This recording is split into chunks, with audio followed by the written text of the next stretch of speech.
우리가 계속해서 기드온이 나오는 그 사사기의 본문을 함께 나누고 있는데요.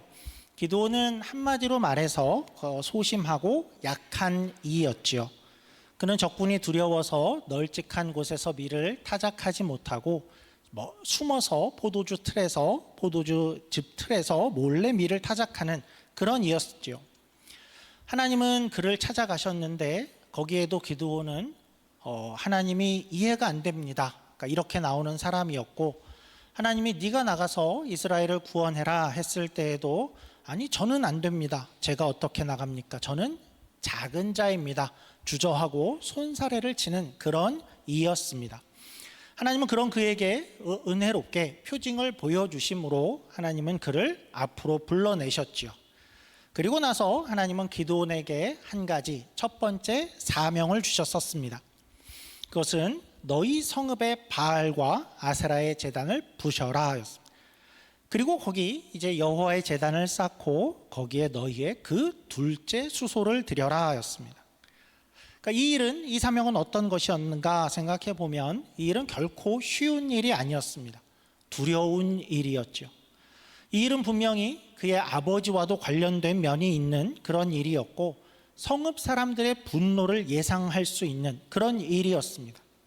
그 부셔야 되는 제단의 크기도 아주 커서 한 10사람이 가서 같이 해야 되는 그만한 큰 일이었죠.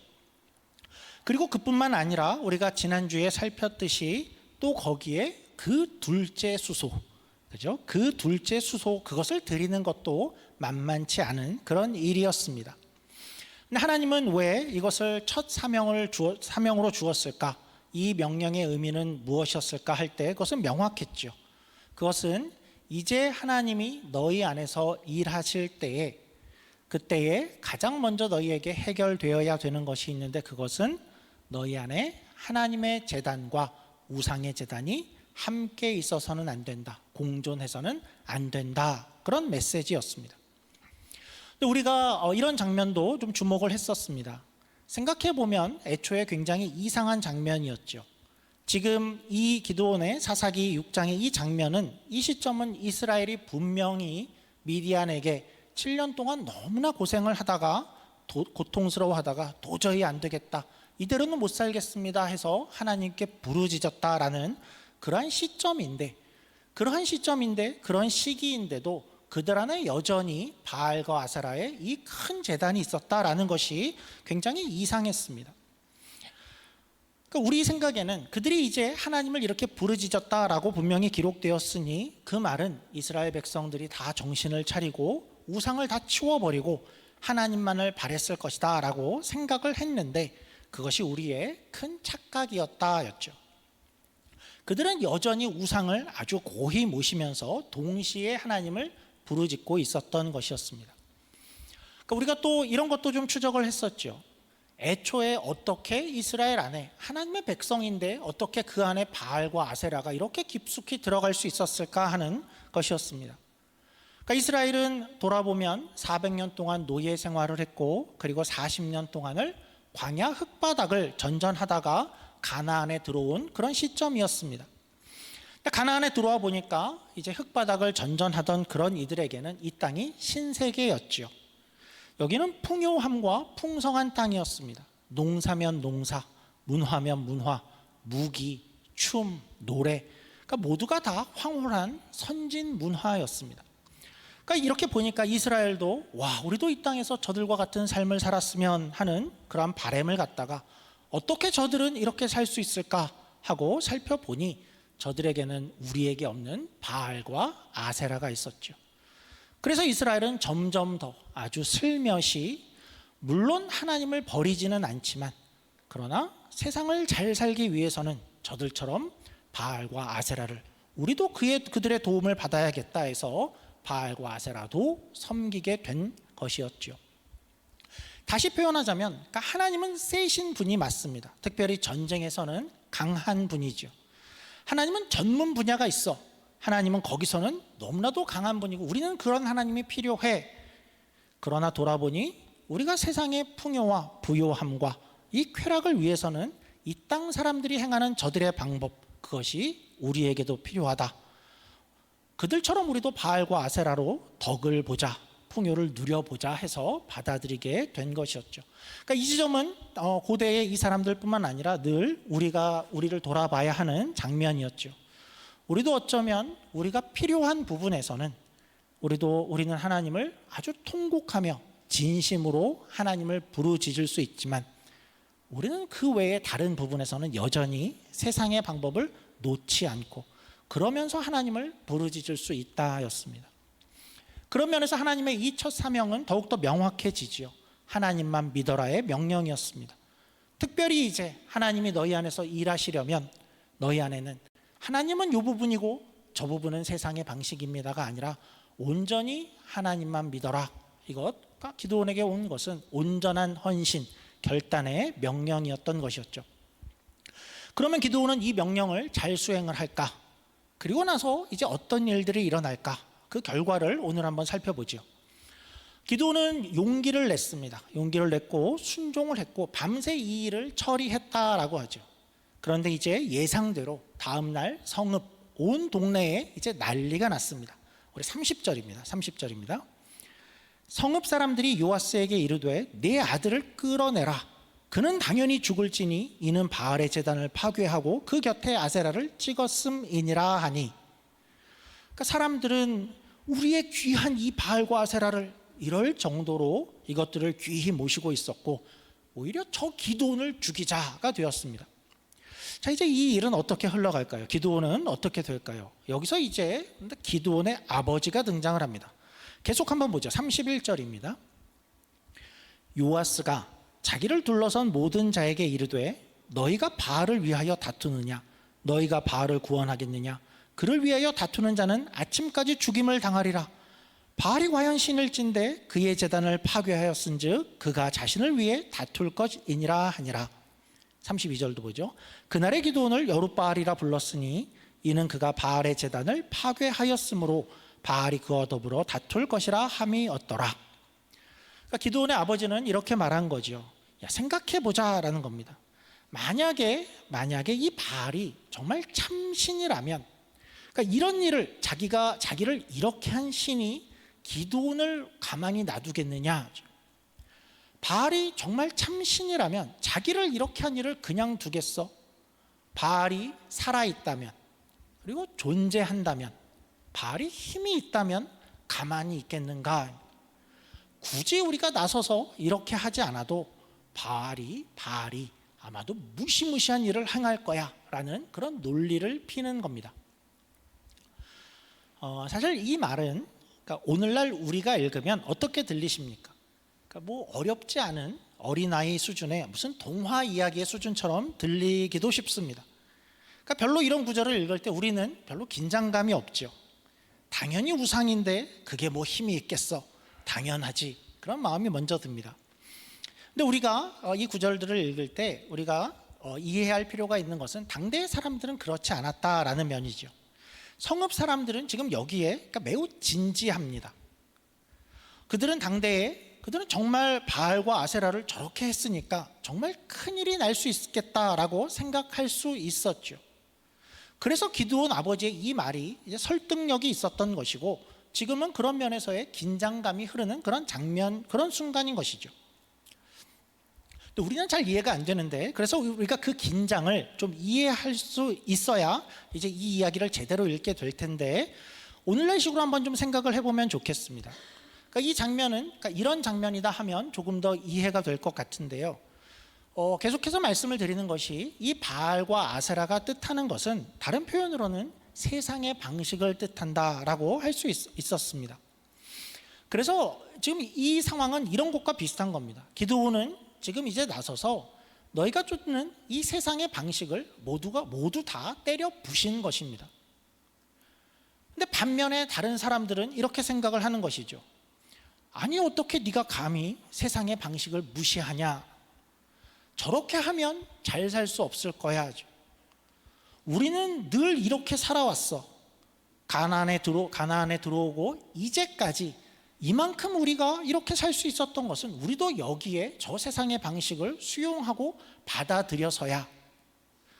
그런데 감히 저자가 이것을 거부하고 아니 모든 것을 갑자기 때려 부신다고? 그리고 자기만 아니라 우리도 그렇게 하라고 그렇게 요구하고 있고 저 퍼포먼스를 한단 말이야? 우리도 못하게 해? 그러니까 이게 말이 되냐라는 것이.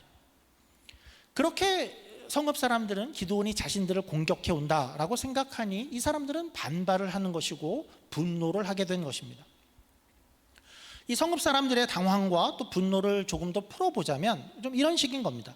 이들은 이런 생각을 가지고 있었던 것이죠.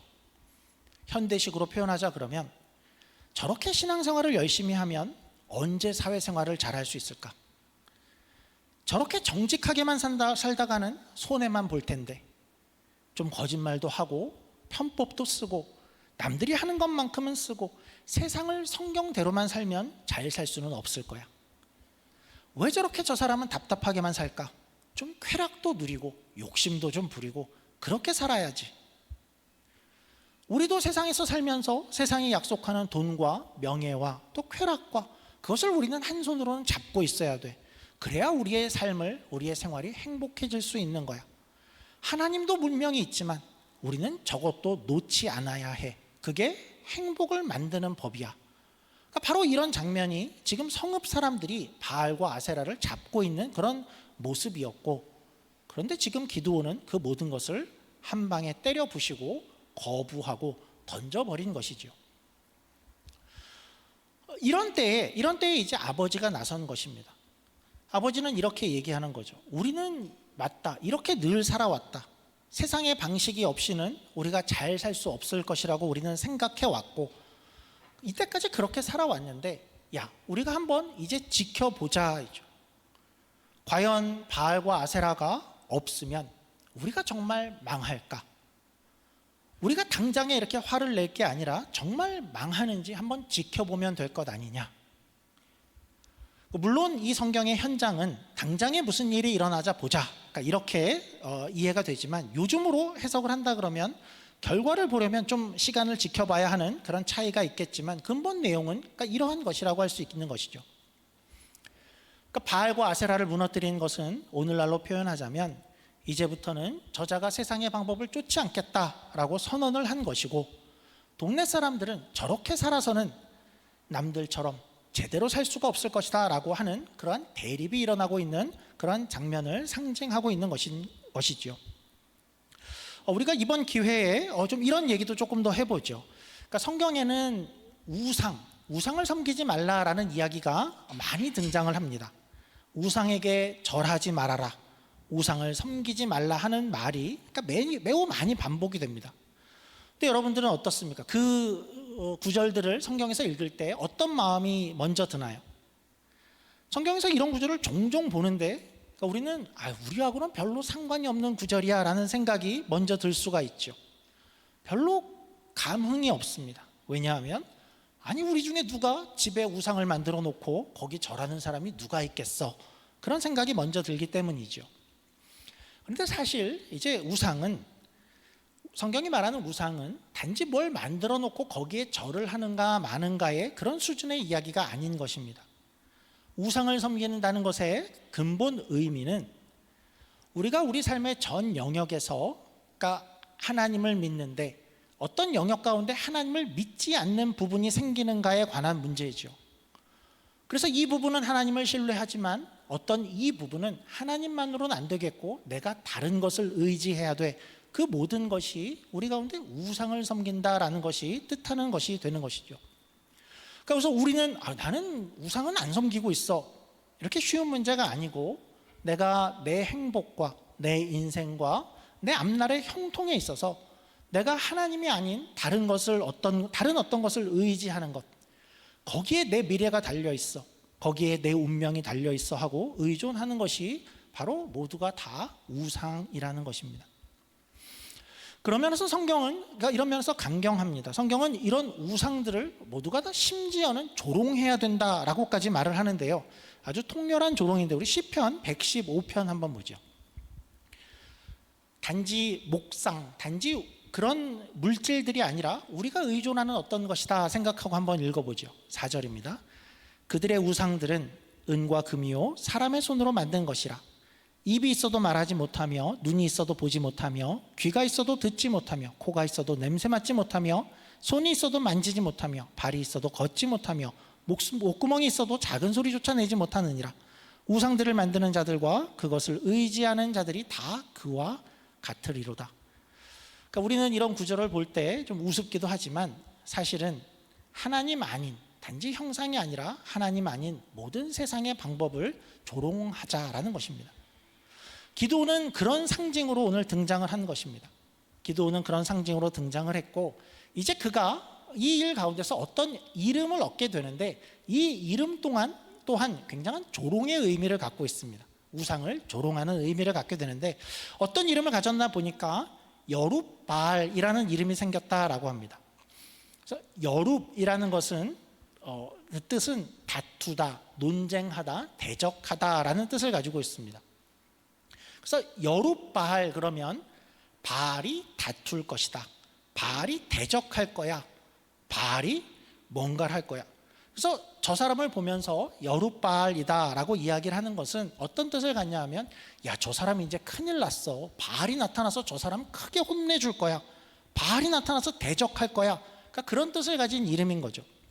근데 그 이름을 평생을 부르게 됩니다. 왜냐하면 그런 일이 안 일어나기 때문이죠. 그러니까 완전히 조롱하는 그런 이름인 거죠. 저 사람은 바알이 나타나서 큰일 나게 만들 거야 하는데 아무 일도 일어나지 않는 이름으로 평생을 불러대게 된 것입니다.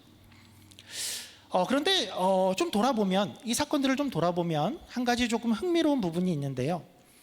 여기 동네 성읍 사람들을 이제 설득하는 데에 기드온의 아버지가 나섰다라는 면이 조금 흥미롭죠.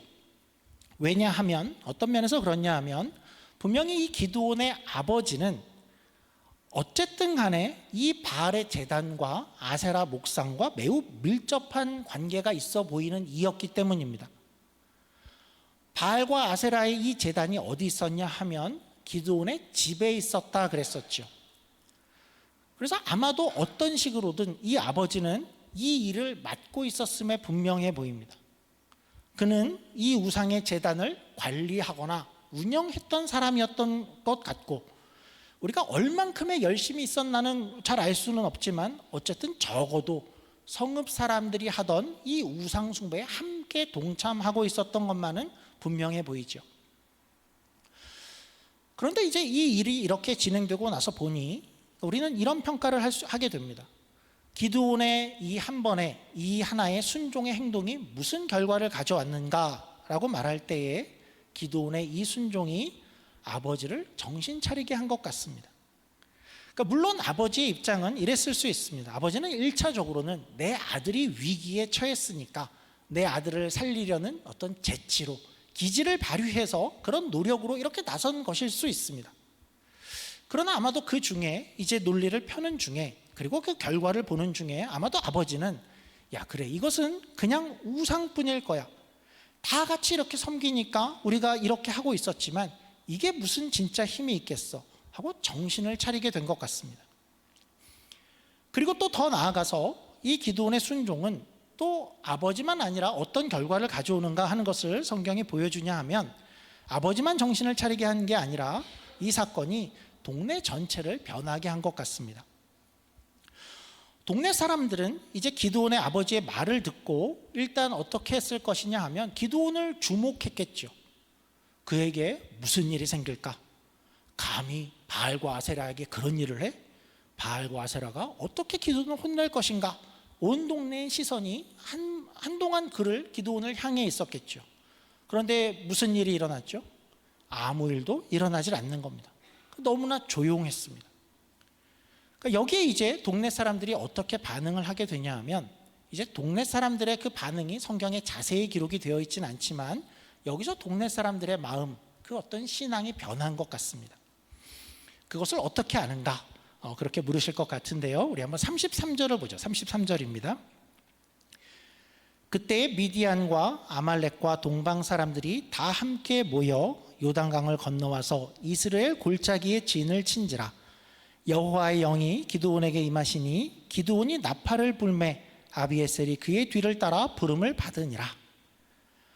이제 다시 그때가 되었다라고 하죠. 다시 미디안과 아말렉과 동방 사람들이 처음에 등장했던 대적들의 면면도 동일합니다. 다시 싹쓸이를 위해서 대적들이 여기 몰려왔다라고 합니다. 이제 사람들은 어떻게 해야 되는 때입니까? 우리는 어떤 걸 예상하게 되죠? 산속으로, 동굴로 들어가야 되죠. 지난 7년간 해왔던 그 습성을 따라 그렇게 할 것이다 라고 예상되는 시점인데, 그런데 이번에는 기드온이 나팔을 불었다라고 합니다. 그리고 그 뒤를 누가 그의 뒤를 따랐다고 하는데요. 누가 따랐다고 하냐면 아비에셀이 따랐다라고 합니다. 여기 아비에셀은 뭘까요? 우리 사사기 6장 11절을 보죠. 사사기 6장 11절. 기드온이 처음 등장했던 장면인데요. 여호와의 사자가 아비에셀 사람 요아스에게 속한 오브라에 이르러. 아비에셀은 바로 이 기드온의 동네입니다. 동네 사람들, 그 동네를 뜻하는 동네 이름이었죠. 무슨 말이냐면 기드온이 이제 나팔을 불자 동네 사람들이 이제는 기드온을 쫓아 나섰다라는 것입니다. 우리가 이렇게 표현할 수 있겠죠. 우리 동네 사람들이 달라졌어요. 그들은 어떤 면에서는 잠자고 있었고 잊고 있었던 하나님인데, 하나님에 대한 어떤 마음과 그러한 믿음들이 이제 깨어났다라고 할 수 있겠죠. 우리가 이렇게 좀 정리할 수 있을 것 같습니다. 기드온은 한 가지 순종을 했는데 그 순종이 어떤 결과를 갖고 왔는가? 다른 이들의 잠자는 신앙을 깨웠구나. 또는 세상과 하나님 사이에 양다리를 걸치고 있던 이들, 또 현혹되어 있는 이들이 깨어나는 사건이 되었다. 또 두렵고 또 무섭기만 한 그런 현실 속에 있었던 사람들인데 그것에 대항해 일어날 수 있는 용기를 주는 그 한 가지 사건이 되었다라고 표현할 수 있겠죠. 이것은 오늘날에도 그러니까 모든 신앙 공동체에 변하지 않는 그런 원리이기도 합니다. 그러니까 한 사람의 순종, 한 사람의 헌신, 한 사람의 결단이 전체 공동체에 영향을 준다라는 것이죠. 그런데 그렇다고 해서 그러니까 그 순종이 꼭 아주 대단한 것이어야만 한다 하는 것은 그런 것은 아닙니다. 기드온의 순종이 그랬죠. 기드온의 이 순종은 어떤 것이었죠? 멋있었지만 그는 그 당시에 아주 자신감 있게 아주 당당한 마음으로 거대한 순종을 했어. 그렇게 보기에는 좀 표현하자면 주저되는 순종이었습니다. 그 순종은, 기드온의 순종은 두려운 가운데 행한 그런 순종이었죠. 그는 밤에 가서 행했어야 됐습니다. 성경은 그때도 기드온은 동네 사람들이 두려웠다라고 분명히 기록을 하고 있습니다. 몰래 밤에 가서 할 만큼 두려운 가운데 행한 그런 순종이었던 것이죠. 그런데 그 결과로 이 공동체가 변해진 것이죠. 하나님의 일은 그렇게 시작되는 것 같습니다. 한 사람의 순종으로 시작이 되고 그것이 전염되는 것이죠. 옆 사람이 보고 순종하는 그 사람을 보고 자신을 돌아보게 되고 바뀌게 되는 것이고, 어떤 사람의 한 사람의 열심을 보고 옆 사람이 영향을 받는 것이고, 옆 사람 가운데 하나님의 영이 임하고 하나님이 일하시는 것을 보고 또 옆 사람들이 그 일에 같이 순종하게 되는 그런 과정이 교회에 있으면 그런 일들을 숱하게 우리가 경험하게 되죠. 다시 말하지만 이 순종하는 이 일들이 그러니까 나는 안 될 거야, 나 같은 사람은 안 될 거야 하는 그런 거대한 일이어야 되는 것은 아니라는 것을 다시 한번 확인하죠. 분명히 우리가 어떤 순종을 할 때에는 우리 마음에도 두려운 마음들이 있을 것이고, 내가 이것을 해도 괜찮을까, 남의 눈치를 보게 될 때도 있을 것이고, 어떤 이들이 반발하는 것은 아닐까 하는 그러한 마음들이 우리 가운데 있을 수 있습니다. 그러나 하나님의 뜻이 내 마음을 움직인다면 그것에 순종하는 그 움직임 하나가 우리의 공동체를 변하게 한다라는 것을 우리가 오늘 확인하는 것입니다. 그런데 우리가 한 가지만 더 살펴보죠. 더욱더 놀라운 것은 이 순종의 전염이라는 것을 우리가 봤는데, 이 전염이 동네 사람들에게만 그친 것이 아니었다라는 것을 또 확인하게 됩니다. 아마도 기드온의 마을에서 일어난 이 기드온의 사건과 그 동네 사람들의 움직임이 다른 지파에까지 소문이 났던 것 같습니다. 멀리 다른 지파들이 함께 일어났다고 하는데요. 우리 35절입니다.